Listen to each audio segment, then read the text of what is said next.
All right. Hello, everyone. It is Coach Joe and Susan Eileen coming back for our fourth gift of sobriety. So far, these have been really fun to record, quite honestly. When Susan and I do these, we just have an idea of the subject, but we do not script anything. The one thing that we have found between the two of us is there's a chemistry, and these organic conversations just take hold, and they are really pretty engaging based on what the audience is telling us. But just real quick, we are talking about From Nada to Prada, which is Susan's memoir, Susan Eileen's memoir, and about the coaching that we've done in addiction recovery and Susan's journey. And Susan, by the way, congratulations. She, Thank you. as of this recording, has celebrated her 4 year sober anniversary. So that is just an Yes, thank amazing feat. you. Absolutely, absolutely. That's an awesome, awesome accomplishment. So, the fourth gift of sobriety that we're going to talk about right now is relationship instead of loneliness. Now, this is a fascinating subject because it transcends the alcohol or substance abuse addictions, but dives into other addictive behaviors, shopping, for example, pornography, sexual addictions, those types of things, gambling, those types of things, where someone is seeking some sort of a relationship out of their loneliness. They're choosing an addictive behavior. So, Susan, Yes. what do you think about that? That is it is a fascinating subject because obviously whatever addiction may be present in your life obviously started quite innocently. And I think a great example to use that is not drug or alcohol related is actually shopping. Hmm. Because, like, say you have identified in your life that maybe you want a better job or a better friend group, or something like that, but you decide to go to the mall to buy clothes to improve your image. So you have identified that there is a problem in your life. The problem is I'm not where I want to be, but Hmm. the solution is not a very good solution. The solution is external. It's outside of yourself. So the solution is the clothes at the mall.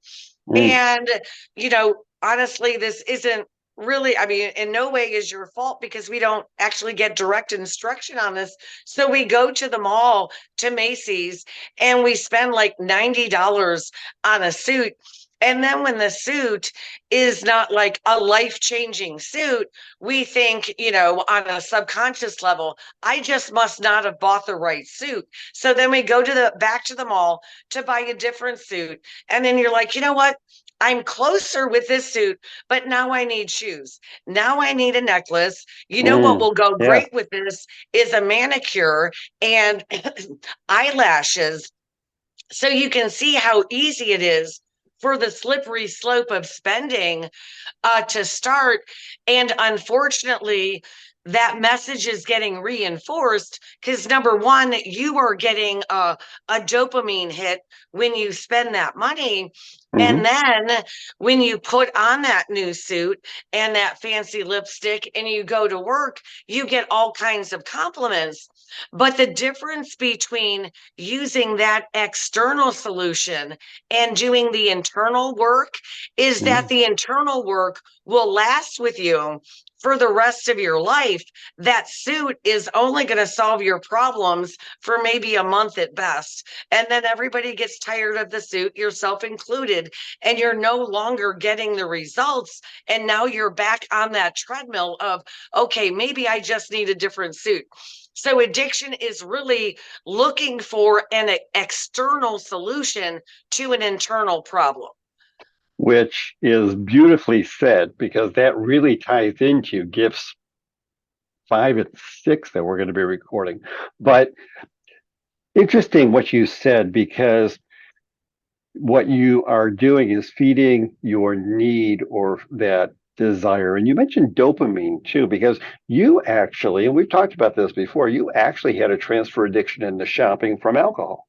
Yes, and honestly, it was because of a couple of people in my life that, said, Sue, like, what is going on with your shopping habits?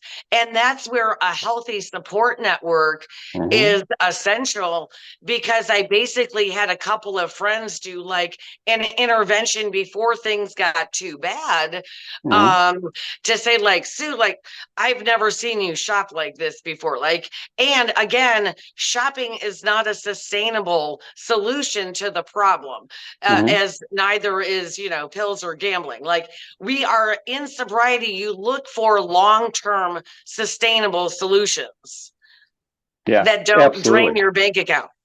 Yeah. Absolutely. Absolutely. And the key point with that is that you've got to do the internal work Yes. Right. and do more. So, from a relationship standpoint, and we've said this a lot, but you need to build up those healthy relationships that support your sobriety and remove those relationships that are holding you back, is what it amounts to. Yeah.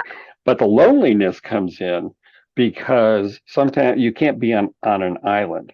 And that loneliness, like you said, starts way earlier, where Yes. that addictive behavior, because you're trying to get relationship and not be lonely anymore. So Yes.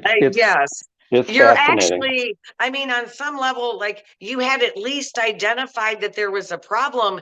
You Hmm. just came up with not a very good solution. And again, in our current society, with the constant advertising that we're bombarded with, Hmm. it's very easy to think that these unsustainable solutions will work for you. Absolutely, absolutely. And on that note, we're going to wrap this gift of sobriety up. Want to remind you about Susan Eileen's book, From Nada to Prada. Also, for sober January, or dry January, I think it's actually referred to. We're Yes. going to be doing two workshops the first week of January, January 2nd and January 4th. So look for that information at the end of the podcast. And with that, we look forward to talking to you again soon. All right.